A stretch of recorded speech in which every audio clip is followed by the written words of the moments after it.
Food is fuel for your body, your mind, and definitely your sport. But let's face it, nutrition is confusing, and the expectations on girls and women to be thin and have a six-pack are exhausting. If you've ever been frustrated with your body, confused about nutrition, obsessed with eating healthy, or guilty when you don't, underate, overate, or overtrained, and overwhelmed with all the pressure, then this podcast is for you. Nutrition can be easy. You can take control of it, but it might start with letting go of control by asking for help and making a change. I'm Lindsay Elizabeth Cortez, sports dietitian and owner of Rise Up Nutrition, where I empower female athletes to overcome nutrition concerns and perform at their highest level, to stop being confused by all the mixed or harmful messages, and finally have confidence in your body as a fierce, fit, and fueled female athlete. Hey fans, welcome to the Female Athlete Nutrition Podcast. I'm here today with Lucy Bartholomew, an ultra trail runner. She's 25 years old from Melbourne, Australia. Lucy ran her first 100K when she was just 15 years old, side by side with her dad. Now she runs professionally for Salomon around the world. Lucy, thank you so much. We have so much about your story and just who you are as a person and your running to talk about. So I'm so thrilled to have you on. Yeah, thanks so much for having me. I really appreciate it. Yeah. So I'd love to just start with you are somebody who just exudes a passion for the trails, outdoors, running. And as I just kind of mentioned and introduced you, it started at just 15 years old, with your dad. Can you share a little bit about, because it's one thing to just have a passion for running in the outdoors, and it's another thing to get into ultras and these really long distances. So can you kind of share how that started for you? Yeah, definitely. So my dad's been a huge part of my story from the very beginning. And so he was always a runner. He did a lot of road marathons. And as he was getting older, he started to get slower on the roads and found it a little less inspiring. And so he wanted to switch it up. And so he found this 100-kilometer trail run in Sydney in the Blue Mountains in Australia. And I remember watching him sign up for it and visibly looking nervous by seeing that you needed to carry thermals and water and a snake bandage. And he was like, what is this? I run my road marathons topless, and suddenly I need to carry all this stuff. And I was intrigued by it. I remember just seeing him so vulnerable, someone who I was always like, he's the strongest man. He does anything with confidence. So we kind of just embarked on the journey together. And I started to see that he would go away for the weekends to do these long training runs. And I kind of was like, can I come too? And I'd bring my bike and ride next to him. And as I got stronger and the trails got gnarlier, I would run next to him and leave the bike at home. And so we started to just share this time together. And I think what was cool and what I reflect now is that it was never about the running these trips away.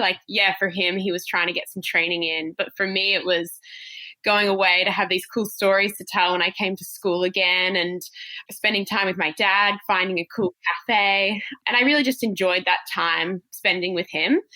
And then he went up to the Blue Mountains to do it, and he invited me along. He said I was such a big part of his build-up that I can go and watch him do the race. And so I waved him off from the start line as a 14-year-old. And I just remember thinking, what do I do now for the next however long this is going to take him? And he'd given me a bag of some of his stuff to meet him at some checkpoints, try and get a bus or a lift or whatever. But I ended up just putting it on my back and doing what I learned to do. And I just started running. And I took a few shortcuts, got in front of him and got to these checkpoints, laid out all his stuff. And he would come in and say oh, Lucy, should have seen this mountain I climbed and these steps. And I was like, yeah, man, I did that with all the stuff you've given me. Do you really need 4 pairs of shoes? And so we kind of went back and forth along the course. And I reckon that day as a 14-year-old, I ran 50, 60 kilometers, just kind Probably. of. Yeah. And I just had the most amazing time. And what I saw is I was at these places for so long that I would see the elites.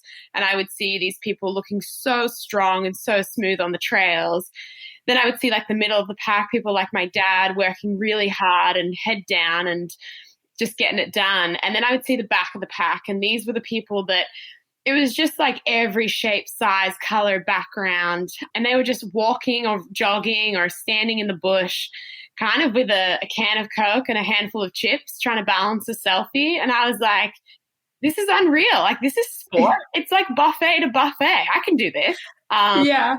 So he finished and I was really proud of him. But I also, on the plane home, just emailed every race director in Australia to find one that would let a then 15-year-old run 100Ks. Yeah. I love that. You know, for me too, my dad is a huge inspiration for me as well in running specifically, but also just in sport. He got me and my sisters all into sports at a young age. And then when I was in 8th grade is when my dad decided to run his first marathon. And the next, 20 years was that. And, following him around as a spectator, first of all, it is exhausting. Like you're saying, you're like, when you're going from spot to spot on the course and you're carrying all this stuff, like it's very stressful, very exhausting. You're covering some mileage and it's wicked fun. But then there's also that like, okay, now I want to do this too. And definitely. I love that. Yeah. Yeah. So because you did get into this so young, like there are, and I guess that, we're in different countries, so I'm not 100% sure, but there are age restrictions, especially at ultras. So at what point were you allowed to run? Yeah, definitely. So a lot of the races came back and said, we've got a minimum age of 18 years old. And so obviously I'm not even close to that when I was 15. So there was one race, the Surf Coast Century, that was kind of, just intrigued by the whole thing. It's not a normal thing for someone of that age to take it upon themselves to email. And then especially for a female and to kind of, I was like, I will overcome all your obstacles. And so they kind of, I felt like put up a lot of obstacles, probably to kind of like for me to think, oh, it's a bit much. I'll just not worry about it. But, I submitted the nutrition thing, the training, I got the doctor's appointments. I, overcame all the things that they asked for. And then they said I had to run side by side with my dad and that he was my in. And so I then had to convince my dad that this was something that I wanted to do and wanted to share with him. And there was a lot of backlash. So when I kind of did get through all that and I entered, the race kind of said, we've got this 15-year-old female. She's going to be running with her dad, like a very media way of saying it, like it was a little over the top. Yeah. And online there was a lot of criticism, a lot of kind of, she's too young, she's going to hurt herself, she has an exercise addiction or a eating disorder, her parents are bad parents because this is going to just ruin her livelihood going forward. And the thing that I found really challenging to understand is that there was a group of school students, boys and girls, walking the 100Ks. But that was fine. The fact that they were walking was kind of like, oh, that's chill, that's fine. But the fact that I wanted to take 2 feet off the ground at some point and try and run was kind of like this level up that no one was comfortable with. And so when I stood on the start line, my dad kind of said to me, I remember him turning to me and saying, Lucy, there's a lot of people that are going to want to pull you out because they want to be right, and so you've got to smile your whole way through this, because if they see you even look like you're in discomfort, they're going to think, I told you so. She can't do this. This is bad for her. She's not happy. So for 12 and a half hours with my dad, we ran and smiled and chatted and helped each other through it. And I finished that race and I was just like, this is the best thing ever. Like, had the best time, ran within myself. And I feel like what I learned from that is that people will always have opinions and perceptions and ideas, and people know what they know. And, I know it came from a place of love and care for me, but at the same time, I don't think anyone knew who I was, what I'd done. And I also think that, if a man or a woman on a big night out decides that they're just going to sign up for 100 kilometers in a few days, that person can just go and enter. But for me, who's someone who'd been training for 2 years, was like really in the know, had seen the race, and how this kind of thing works, I had to overcome all these things. So it was kind of a really cool thing, because it was, at any point my dad could have said, you know what, Lucy, this is just not worth it. Just wait 3 more years and just get stronger, get fitter, and then come out firing. But instead it was kind of like, let's do this. Let's show people that you can do sport young and something that is extreme in the right kind of way. Mm-hmm. And I think that criticism must have been really, really hard to deal with. But I think you know who you are and your intention behind it, right? And that's the big difference. Like, I think there was probably good reason. I don't know if you would agree with me on this, but like, I think there's probably good reason to question that and, medical safety concerns, stuff like that. And so I love that it was like, run it with your dad, I absolutely love that. And I think that who you are and the intention behind it is the key there, Definitely. And I've had a lot of young people come to me and they've kind of wanted to replicate what I did. And I think the most important thing is your why you're doing it. I think that people have seen my story and my journey and kind of gone, oh, now she gets paid to run around the world. Like, easy, great. Like, I want to do that and go on that journey. But they're looking for an outcome. I was kind of just wanting to do this 100K, do what my dad had done. I was inspired by him and was kind of happy to leave it there. What happened in the end was that I was able to re-enter the next year and run by myself. And I ran 3.5 hours faster and I came second overall. And people were like, whoa, she has got like talent for this. And so the story kind of shifted. But I think that, yeah, like you say, that intention is really, really important. And I think if you're doing it to become something and to become someone, then like you probably need to find who you are before you start that race, because it's very challenging to do something when you don't have that strong reason of why. Yes, absolutely. And I think like, I don't want to fast forward too much just in case some of my listeners aren't familiar with your story, but I think you've done that work of like not only knowing your why in the beginning, but finding your why, refinding your why when maybe you've lost it. So let's kind of like keep going through a little bit of your journey a little bit more. But yeah, so then you run it the next year, you run it by yourself, you run it 3 hours faster. And basically throughout the next few years as a young runner, you just start really crushing it and running really fast.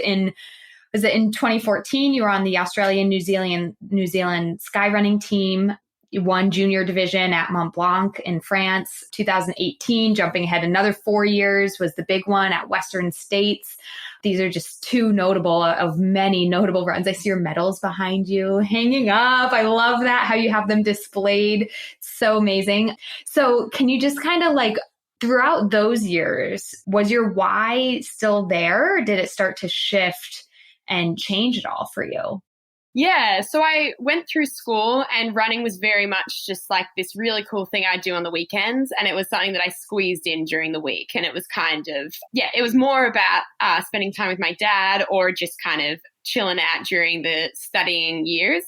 Because for everyone, it was kind of like, Lucy, running's cool, but you need to do well at school or you need to like try here. This is a time in your life where running's not your priority. And so when I had a great support system, really kind of balancing you out. Yeah.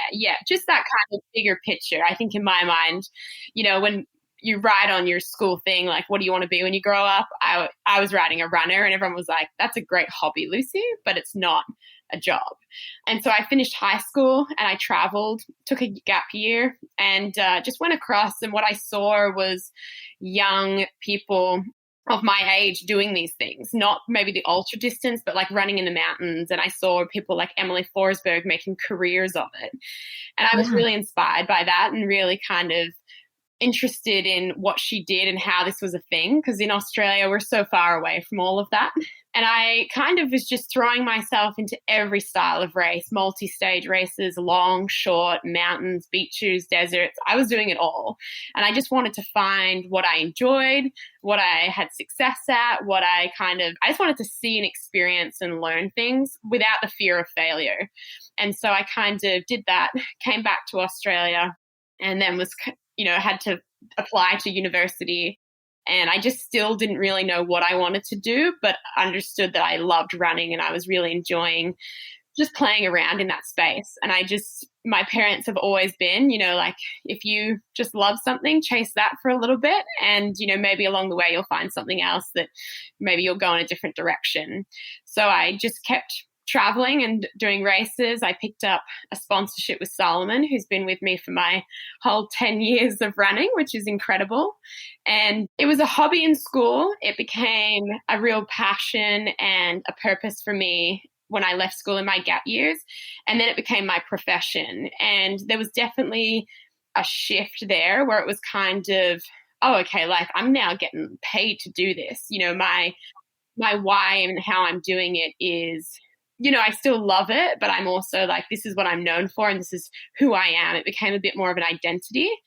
So it was really key for me to kind of, I went through a patch after that I had to navigate my way of realizing that running is an ingredient in my life. It's not the finished product.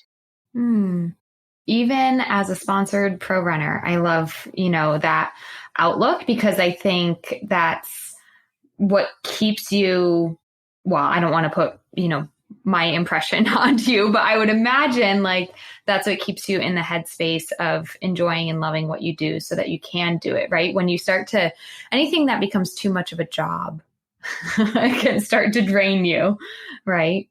Definitely. Yeah. So part of your story that you've, I think, been vocal about on some other podcasts and your Instagram account is how soon after Western States in 2018, you found yourself in a place where, although you were performing really well, your health actually really wasn't in a great place. And you made some changes to get healthier and get stronger, which is amazing. It was also a really hard time in your life with, and I'm not going to say people around you, I think more just critics and stuff and people on social media and people who maybe didn't understand what you personally or physically were going through. And I'd love if you could, share with other people, for you in around that time in 2018, like what was not going so well for your health and why a change was needed. You were running so many races as a pro runner, really long distances, kind of back to back throughout the year. It's taking an immense toll on your body. Was overtraining involved in this? Just complete kind of breakdown of your body? Yeah, definitely. So going back to, I got into Western States 100, and for people that don't know this race, it's kind of the grandfather of ultra running. It was the first big American race, especially. So it's 160 kilometers in California. And my dad has been trying to get into this race for 8 years. And I was handed an entry as this kind of up and coming rising star, Australian young ultra runner. And when I got that email, I just remember this feeling of like, I'm in Western States, like I will leave no stone unturned. And so I kind of went down this really cool and curious path of trying to find things that I could do. I was, training really hard. I was sleeping really well. I was trying to find 1%ers along the way. And ultimately I fell into that kind of headspace of like, lighter is faster. And I was being very mindful of what I ate because I was like, I need to eat healthy. But, sometimes eating healthy and eating enough are just not enough. And so I got to Western States in 2018. I was 22 years old, really young. I was the youngest in the field. I had nothing to lose, but I was super, super, and I'm going to say in quotation marks, fit. I'd been training on the course. I had just like a lot of people were kind of like, whoa, have you seen this girl? And I was like, oh no, I just want to finish. It's my first 100 miles. This is just a real blessing to be here. And so I led the race for 100 kilometers. I ended up getting past and finishing in third place. And I think throughout the whole journey of the build up, I was always like, after June 26th, you've got to sort yourself out because, I saw the flags of kind of, my period stopped, my menstruation stopped. My nails were brittle. Like I saw it all and I'm aware of it. I've always read about these things and I'd listened to other podcasts, and because I follow a plant-based diet, I was also very aware of deficiencies and how it shows in your body. I was always educated in what I did, but it doesn't mean that when you start seeing it within yourself that you would make the changes to kind of go backwards or to to repair those things, especially when you're having success along the way. So I finished the race and I was always like, okay, time to chill out. You've just had the race of your life. Your life is like, your racing athletic career has changed. It's pivoted. You've got really good deals, big in the media. People were really, really stoked. And I just wanted to hold on to it. Honestly, it felt so fulfilling and content to be like this fit and be able to just kind of, I kept traveling and I kept just doing more and more and more.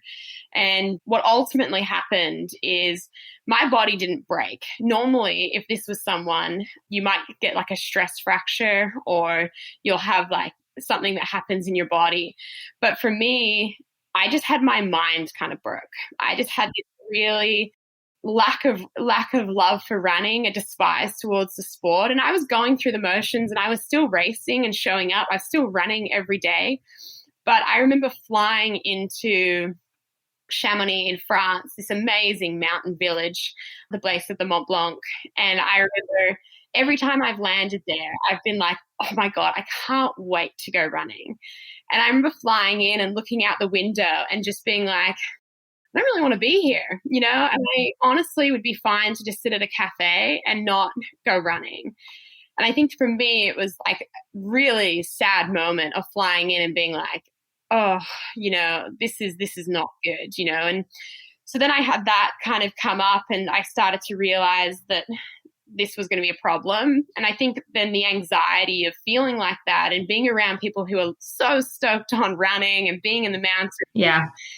That kind of lent to me feeling quite stressed because I was like, what's wrong with me? Why do I not feel stoked? Why am I like this? And the flow on effects was then like my gut started playing up because I had so many emotions of stress and anxiety. And so it was kind of this flow on effect where, the COVID pandemic, whilst it was a very unfortunate time, it was one of the best things that could have happened for me to slow down, to stop, and to kind of just be like, Lucy, what are you without running? Because right now you're a total mess. And so it was a really challenging time. It's something that I talk about a lot so that it doesn't, if I can help someone else not have to go through that, because that short-term success has meant a long time of rebuilding and struggling.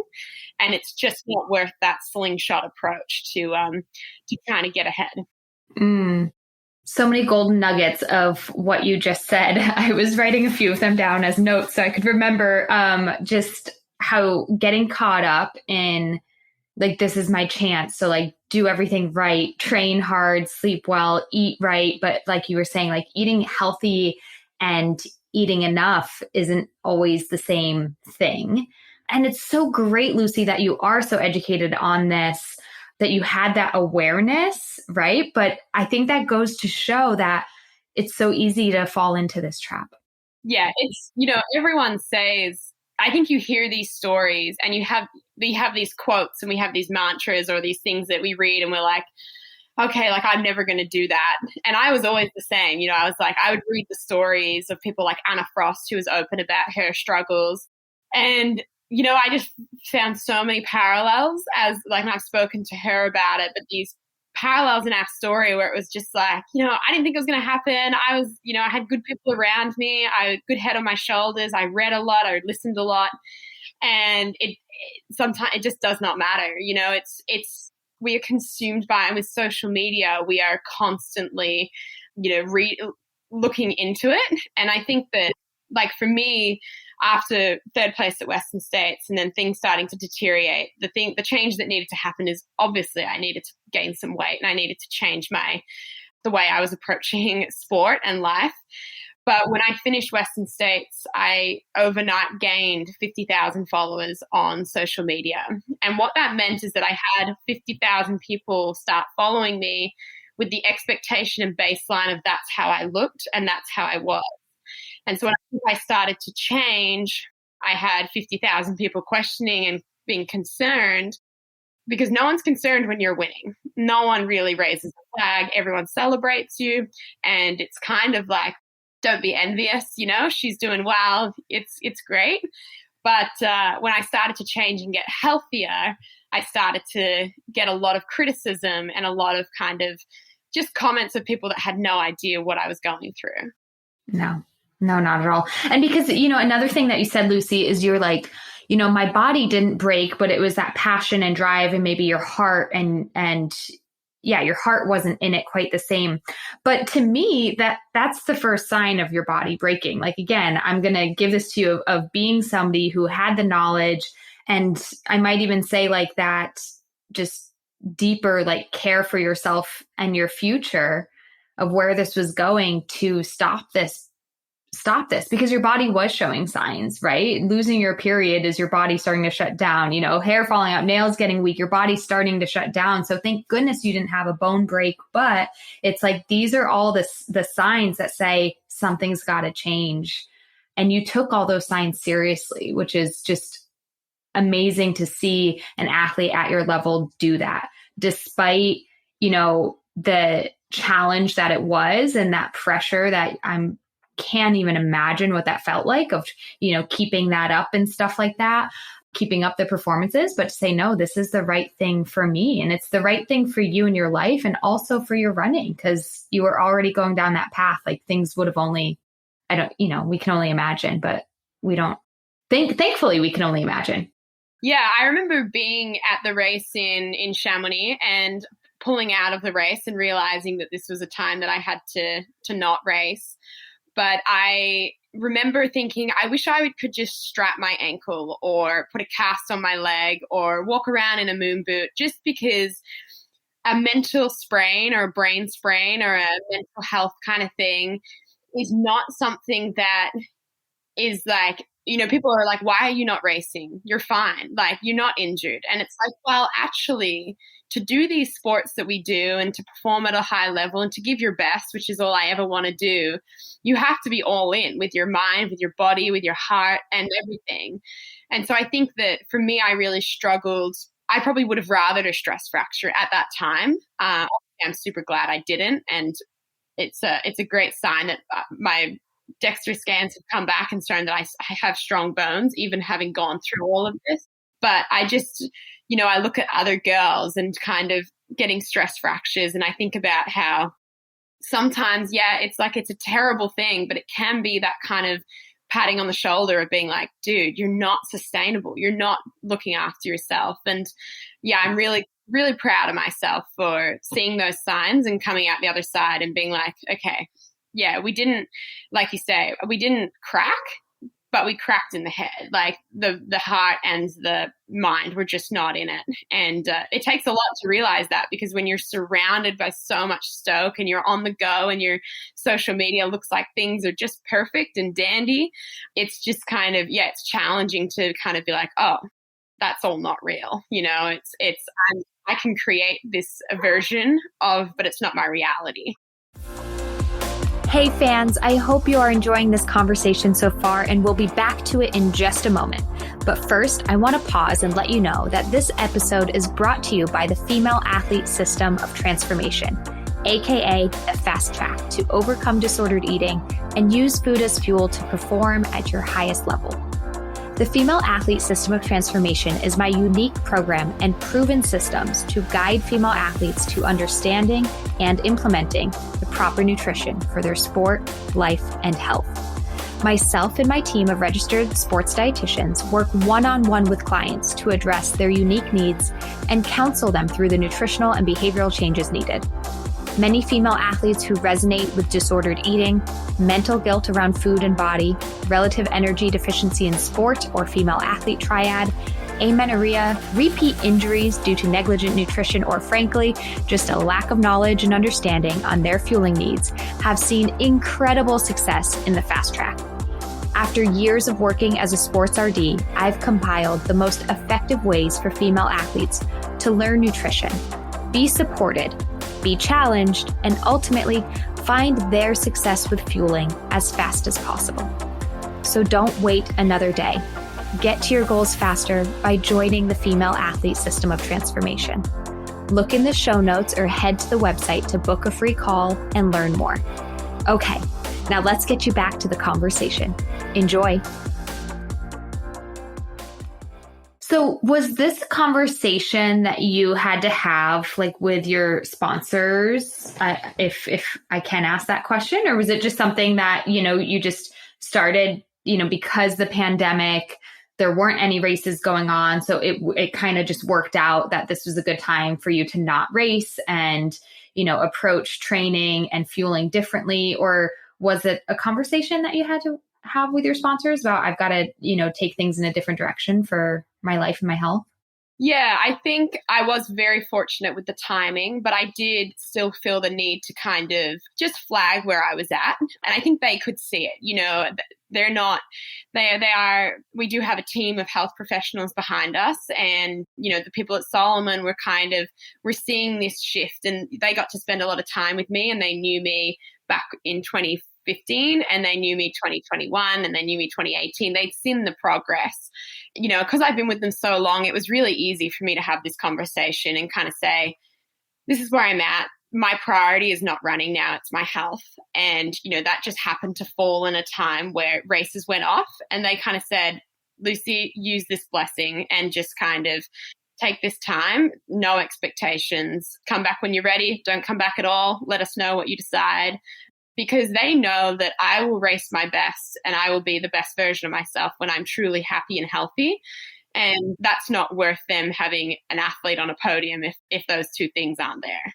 Which is so great to hear that out of Salomon, your sponsor. That's so great to hear. And that's why I want to just keep having these conversations so that other, athletes, whoever they're sponsored by, can just have that conversation. And if they're not being supported, like, go find another sponsor, because there's other sponsors out there that will support you in this. And, it's a new age for female athletes. We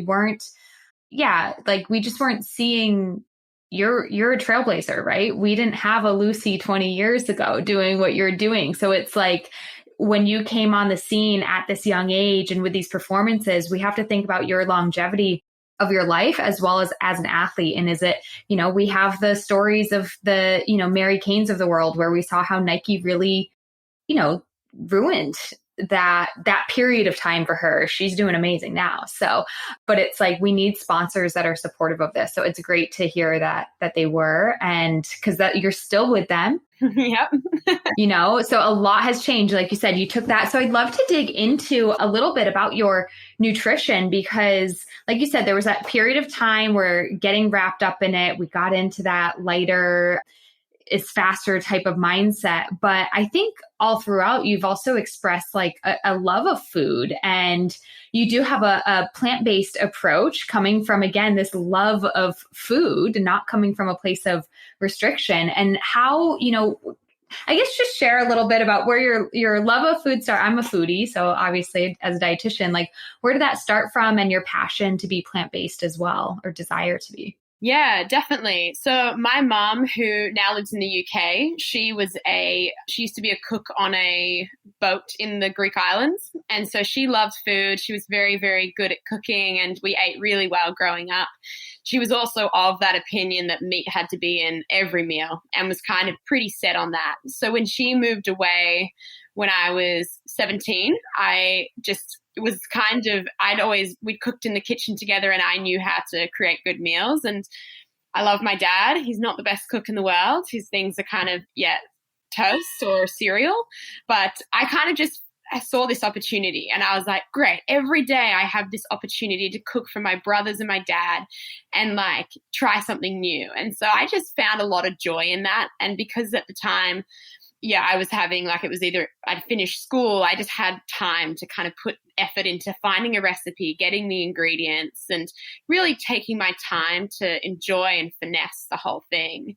And then I've always been curious in a plant-based diet, vegetarian, mainly because of the ethics and the environmental. I think we learned about it at school, and it was kind of just something that I was curious about. It was never for the athletic benefits or the health benefits or anything. It was more like, there is an animal. Would I want to kill that animal, and do I want to eat that animal? Not really. So I have a choice every time I go to the supermarket and eat a meal of saying what I want to advocate for. And as a trail runner that spends a lot of time in nature, a lot of time running with animals, by animals, I feel like it's the one thing I can do. And I just started researching and looking into recipes. And so my goal was always to kind of create meals that my brothers and my dad would enjoy, And they wouldn't even question the fact that there was no meat in it, or no dairy or something. But then as times shifted,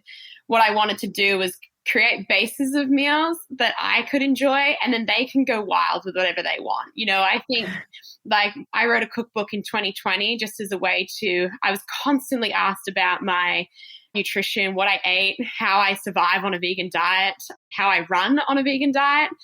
And so I brought out this book to show like, I don't want to spend lots of money on food. I don't want to spend a lot of time now that I'm training a lot. And I want to really enjoy yummy, diverse things. And so this cookbook was kind of just like, you want to know what I eat? Here's 160 pages of things that I eat with different varieties. But it's also a cookbook that has, if I'm making like nachos, yeah, Dad and my brother will put cheese and they'll put sour cream. And that doesn't bother me because I want people to be happy. I want to enjoy meals together. And I think that when I was underfueling towards Western states and being really strict on what I was eating, I was also incredibly closed-minded to this is the best way to go, because I was just trying to find my 1%ers and then thinking that everyone wants 1%ers.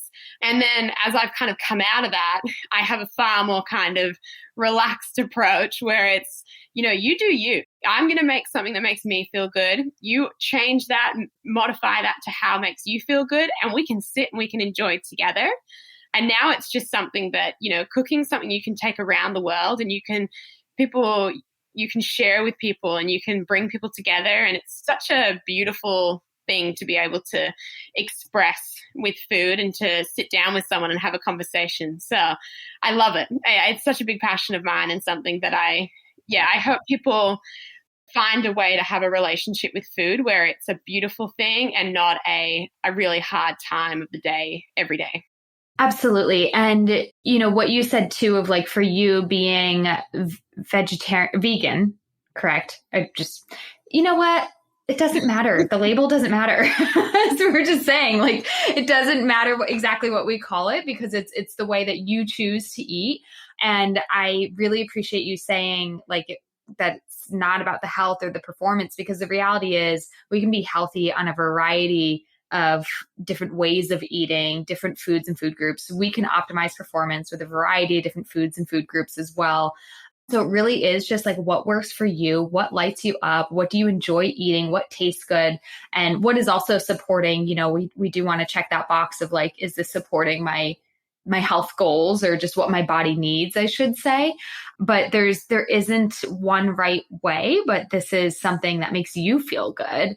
And yeah, I would definitely, if you made me some vegan nachos, I would eat those up with a dollop of sour cream. I need my sour cream on my nachos. Yeah. And I think on the flip side, something I write in the front of my cookbook is I generally will go by the term I'm plant-based. I do my best and I have a consciousness and awareness to try and avoid eating meat and dairy and animal products. But also I travel so much, and for sure I have not been perfect, and no one is perfect. And I think that at the same time, if you're stressing so much over whether something's vegan, gluten-free, healthy, organic, whatever, it doesn't matter if you're eating a piece of lettuce. That stress in your body that you've created over thinking about what you're going to eat, it's going to do you no good. You'd be better off eating a piece of chocolate cake and actually like your taste buds being like amazing.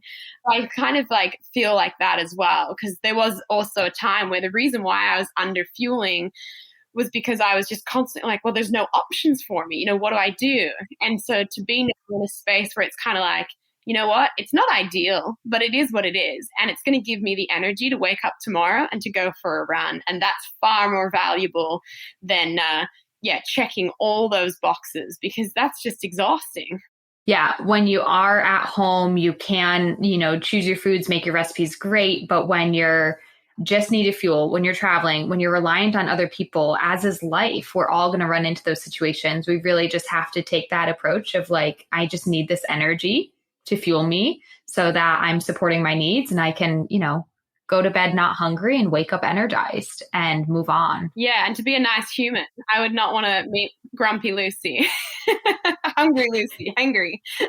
And to be a nice human. That's a good point. Yeah. Me and my household here, we eat a variety of foods, but my husband kind of more just that traditional American man mindset of like wanting meat. Man, I have been shocked at the delicious non-meat meals I have made for him that he has just gobbled up. And he has now been known to intentionally order a veggie burger out at a restaurant from time to time, now that I've opened him up to that over the years.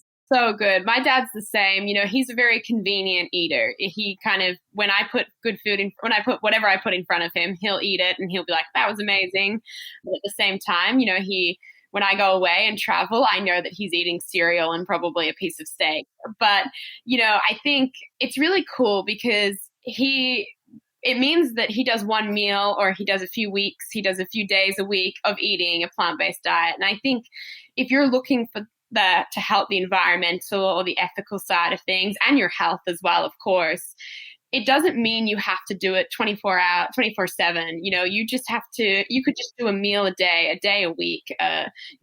I think that that's what we need to focus on, about just those small little changes that you can make. I remember doing a talk in Hong Kong about plant-based diets. And I just remember standing there and being like, I don't want to take away your culture and your amazing cuisine and your family food and traditions to preach to you about what, we're told is like the best thing to do. I think that enjoyment and that kind of balance and that just awareness and consciousness of where you're getting your stuff from it's enough, and it's perfect the way that you feel. So I think that's really important as well, is just kind of understanding that everyone's doing the best with where they are and what they have and what they know.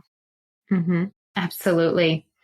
Yeah, I really like that approach. And it's one that I've adopted in my life as somebody who does have, an approach towards nutrition of eating any and all foods. But it is like picking up of like, what can I learn from these vegan recipes, from these pescatarian recipes? What can I learn and explore different flavors and stuff like that? Like I don't need to eat a vegan cookie, but they taste really, really good. So sometimes I do. Totally. Yeah. So this is amazing. So Lucy, post, like you said, throughout the pandemic, when you were kind of focusing on recovering your body from that period of underfueling, and being plant-based was part of that for you, because that's, again, I love how we started this conversation with like you starting ultra running at a young age was like the intention, and the why behind it was out of a love for that. And it's the same thing with your nutrition and your diet, is out of, this is just what feels right for me and the things that I care about. It's not this like method of restriction per se. Throughout like this kind of recovery process, because I think I do get asked that question as a dietitian of like, when we're coming from a place of underfueling or overcoming disordered eating or recovering a period like of, can they do it while vegan or plant-based? My approach is yes, but you really might need to challenge yourself with different foods, because especially being plant-based, like that can really, you said it earlier, you can be eating a lot of food, but it's still not enough from like an energy standpoint.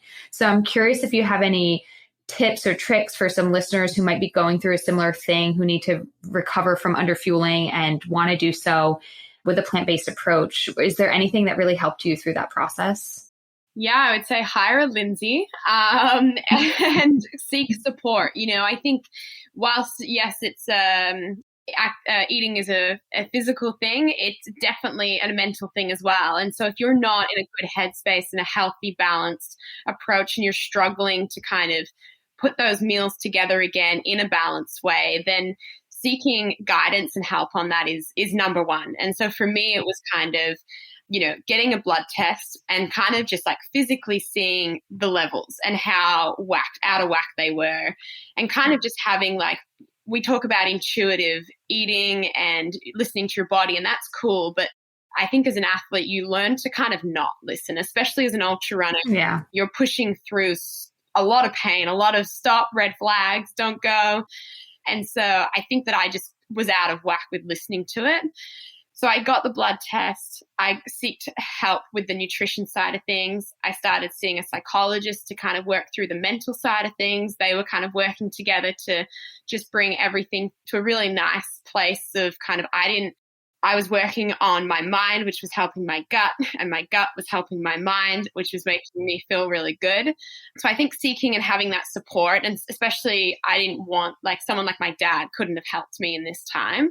And then kind of on top of that, just, really watching who I followed on social media was a huge one for me. I think when we talk about diet, yes, it's what you eat, but it's also what you consume online and things like that. And I think with athletes now doing what I eat in a day, it just like breaks my heart, because 90% of them are just like not things you should replicate.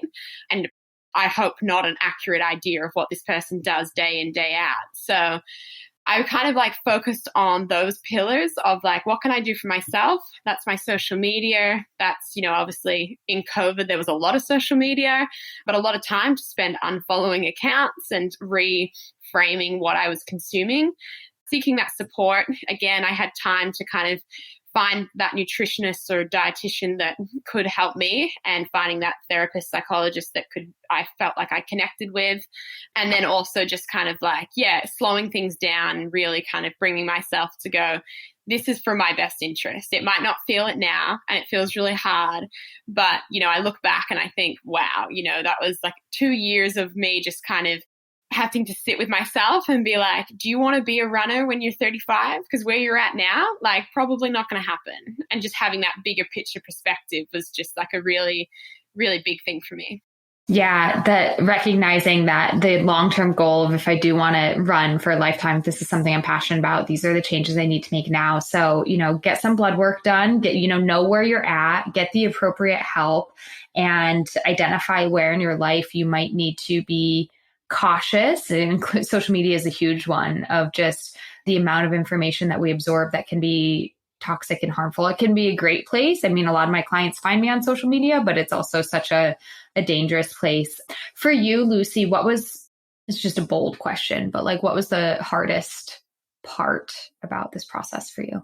Oh, for sure, the social media, for sure. And I think the recognition of like, because with me getting healthier, my times got slower. There was a very portion there. It's kind of tipped the other way, but there was a point where it was, I was getting healthier, getting bigger. So my clothes it felt smaller. And then my times were getting slower. And there was a lot of kind of talk in my head of like, what are you doing? Like, this is your job and you're doing it wrong, and you're getting slower. You're meant to be getting healthier. And it was just so many just like wires in my head were just like, this is wrong. You were doing so well and now you're not. And, it was just, there was a lot of kind of, I think our self-talk is like, can be just so sometimes negative, and so kind of, you're doing wrong. This is not right. And so I think that was the hardest thing. And then to have that kind of repeated to me from people on social media that just didn't really have a filter was kind of, it was like, it's not just my head that's saying this, it's people out in the world watching and going, oh my God, I'm like watching a car crash. And I think that was probably the most challenging thing. I wished, I'd switched off more in the pandemic and been like, I have no need to be on here. I'm sitting at home like everyone else. But instead, like I said, I changed who I followed, but I still received messages, and I, can't control that all the time. And I make myself very available to be connected to. And so I think that was like the hardest thing, was kind of trying to be real and vulnerable, and then also receive flack and try and just take everything with like a bigger perspective was really, really challenging. And it still is. And it always will be. Everyone's always going to be a warrior on their keyboard, and everyone's going to have their opinions. But I think once I became okay with where I'm at and who I am and what I'm doing, it all became just kind of like fuzzy air at that point. Mm-hmm. Yeah. I mean, gosh, Lucy, I'm sorry that you received that criticism, because nobody deserves that, and yeah, nobody deserves that. And I would actually like to say thank you for being vocal about your story on your social media account, because like through my eyes, through my lens is like, this is amazing. Look at what she's doing, not for yourself, first and foremost. And then secondly, I think it's inspirational to other people to make that change, the right change for your life and your sport. But some people just don't get it. Some people may never get it. And some people are just mean on social media. And so I can't even imagine what that felt like for you on the other side of it. But for every critic, I don't have the numbers to prove this, but I believe in it. For every critic, there are twice as many people who are inspired by you and your journey. Yeah, and definitely. And that's something, I should say is that I also had an incredible amount of support. And I also had a lot of people in the running world who could kind of relate to a lot of what I was going through or had been through. So someone like Amelia Boone, who's incredibly vocal and just so reassuring to me. We have had many conversations, and I think that, like you say, social media can be a beautiful place and it can be a brutal place. And I think for me, it was just, I've always innately shared my journey on social media. And if I had switched off and just left this blank little space in my story, a blank chapter, I think that I would, in a few years' time, and for people to go back and look at those posts, if they weren't there, there'd been a lot of that would have felt like it was not like all this work was, it could be for so much more. And now I can point girls into directions and say, like, have a read of these, take what you want from it. I'm not telling you what to do, but this is my story and this is my truth. And, if that kind of helps someone to say, wow, like I feel seen or heard, then that's, it makes it just a little bit more worthwhile. Yeah, for sure. So another thing that you said that I really appreciate is that during this time, times do get slower, which I know is really difficult to deal with, but eventually it turns a corner, right? When you are healthier, you are stronger, your heart is in it once again, then you can get after your training once again in a strong and truly fit body and with a strong heart as well. So Lucy, what's coming around the corner for you running wise? Yeah, well, full circle, I'm going back to Western States this year, which will be super interesting. Obviously it's the place where things started unraveling. It's the place where my career was formed. There's a lot of kind of history with it. I'm excited to kind of tell that story of how it feels to go back to the place of like, life was made, life was changed. I'm training towards that in June 25. So I leave for America in a month's time to get there a month early. And after that, I don't have any plans. I think that one of the things that I've learned is that it's best not to set a calendar and just have all these races. It's best to just have one, see how it feels, see how you pull up. No pressure to get back at it, properly recover, see how the headspace is. And so that's all I've got on the calendar at the moment. Yeah, I love that. So exciting. Yeah, I think I did know that. That's why I wanted to ask you. It is really interesting, like you said, kind of coming full circle, but also, this is a good lesson for all athletes, but especially in some, like you're in, I call this extreme sports, what you're doing. That's the extreme. And it's like, it's a little different than like a 1 hour game where you can play a game on Friday night and Saturday night and Sunday. We need to really give your body full rest afterwards and your mind. So build yourself up, get psyched, and then let your body and mind rest and recover and figure out what the next step is after.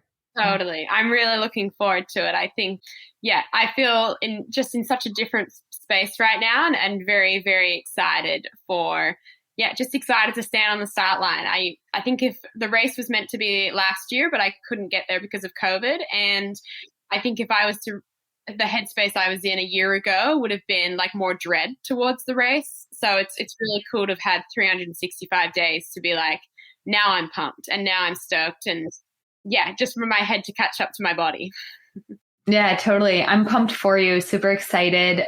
Yeah. Oh, sorry. I know we're running out of time, but I have like a random question to throw in here. How much time do you give yourself to travel and like acclimate, like jet lag type of stuff, like from race day? How much time are you giving yourself?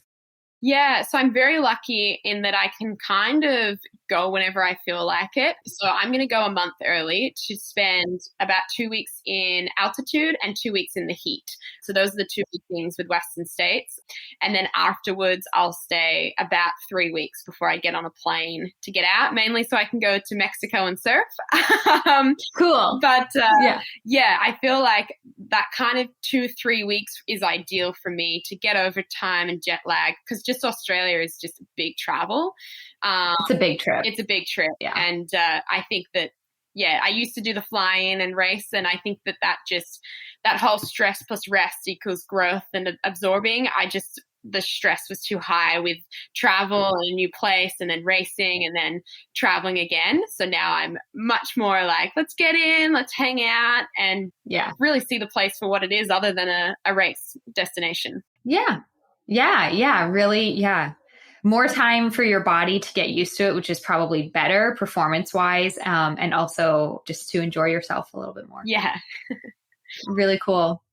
Well, Lucy, I end every podcast episode with the same questions with all of my guests. You ready to play along? Let's do it. If there was one food you could eat every single day for the rest of your life, but never get sick of it, what would it be? It would have to be bananas. Wow. That's good. I always, a lot of people listening to this podcast already know it, but, cause I've said it a couple of times, but like as a dietitian, I'm recommending bananas all the time. Yes. Like just because it's such like as athletes, it's just this great fuel choice. And it's one of the few foods that I really don't care for personally. Really? Oh my gosh. I buy boxes of bananas, like ones that I'm sure are meant to feed schools, but our house smells like a banana bread, even though nothing's been cooked. Oh, but that sounds good. I would love to walk into your house then. That sounds delicious. Banana bread I will eat. Amazing. All right, Lucy, what is your favorite sport to participate in? Oh, golf. No. I think I would say that running's probably I find the most enjoyment, but I also find I'm a huge fan of surfing and getting out in the ocean as well. Yeah, really cool. Awesome. How about as a spectator? Is that different for you as a spectator? What's your favorite sport to watch and cheer on? Oh, I would say I love watching team sports. So I'm a big fan of kind of AFL or the football in Australia. I think that watching people work together and the dynamics is just incredible. So anything of a team sports, I love to watch. Very cool. Sorry for the culture difference here, but so in Australia, is football or soccer? In America? No, football is a completely different sport. It's like a mixture of rugby, but we kick the ball. If you watch it, it's just like, you'll probably think it's the weirdest sport ever. Okay. Australian Football League. Aussie rules is what we call it. But, it's a totally different sport. Totally different. It's not football. It's not soccer. It's a totally different thing. Okay. I need to look in. I need to Google Maybe I'll this. play basketball or something. No, I'm learning something. I need to look into this and learn. Yeah. Awesome. All right. And then Lucy, final question. If there's a female athlete out there that you want to give a shout out to for just being an inspirational role model, whether somebody you know personally or otherwise, somebody more well-known, who would that be and why? Oh, I would definitely give a shout out to Ash Barty, who's the Australian tennis player. She recently won the Australian Open and then just retired. And it was totally out of the blue, but she kind of just said, I feel like I've done my part. The goal I achieved, it's what I wanted to do. And now she's just kind of really shifting direction. I think it's incredible and really healthy for other athletes to see. Someone, even at the top of their game, can be like, I had a good ride and I'm stoked and I'm happy. And she's an Aussie icon. We're very proud of her. And she's someone that I really look up to and admire. That's awesome. Well, Lucy, thank you so much for just being an amazing guest and inspirational athlete for all of us to follow and support you and be inspired by you. And thank you for coming on the podcast and sharing more. Yeah, and thank you for everything you do. I think this is the kind of education and stories that need to be told. And thank you so much for having me on. I really appreciate it. I I really hope you enjoyed that episode, and thanks for listening. But before I let you go, I have free resources that you can have access to right away, right now, so that you can start fueling your body as a fierce, fit, and fueled female athlete. First, I have your Red S recovery race. If you've ever wondered if you might be struggling with Red S, curious to learn more, or know you have Red S and are looking to recover fast, then you can head to www.riseupnutritionrun.com/RedS and download the Red S Recovery Race. See how you place and figure out the next steps to recovery.